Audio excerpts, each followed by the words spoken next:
fish. The fishermen who used the port near the big station were bringing in more fish than ever before. Each day the sheds on the quayside were piled high with boxes.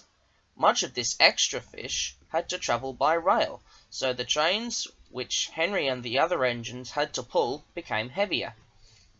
One night a special load of fish was ordered, and the Fat Controller decided that extra vans must be added to the train that the men called the Flying Kipper.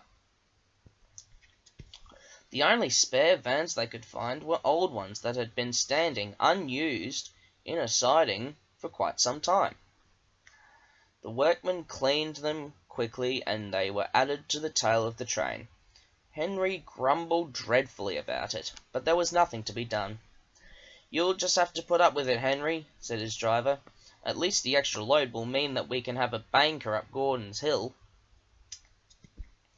Duck often waited at Edward Station so that he could help heavy trains by pushing behind.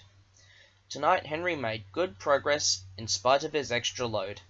When they reached Edward Station, his driver stopped the train beyond the platform. Then, using Henry's whistle, he gave the special signal, which meant that he wanted help up the hill. "Beep, beep, beep, beep," whistled Henry. "I need a banker, please." "Beep, beep," whistled Duck. "I shan't be long." Duck buffered gently up to Henry's train. He was not coupled on, so that Henry could run on without stopping when they reached the top. "Ready?" whistled Duck. "Pull hard," puffed Henry. We're doing it," replied Duck.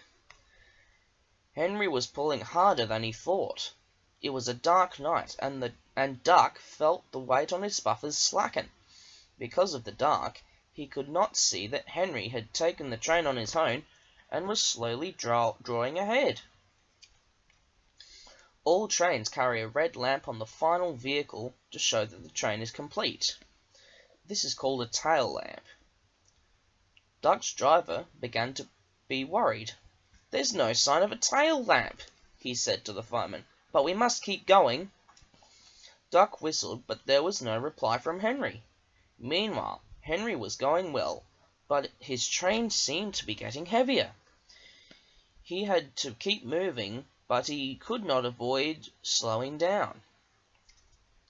Suddenly, from behind him, there came a splintering crash. Duck's front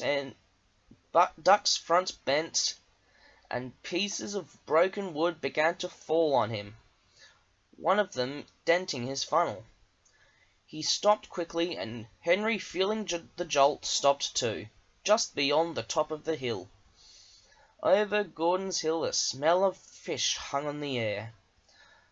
By the light of torches, the driver and fireman tried to work out what had happened, while the guard ran back down the hill to warn the signalman. When daylight came, it was all too obvious. The lamp iron on the old van, which should have held the tail lamp, had broken, and the lamp had fallen off at the bottom of the hill. "Not your fault, Duck," said the Fat Controller. "That lamp iron should have been checked. Don't worry, we'll soon have your funnel and front straightened out." "Thank you, sir," said Duck sadly. "Thomas told me once to be careful about fish. He was right, sir, wasn't he?"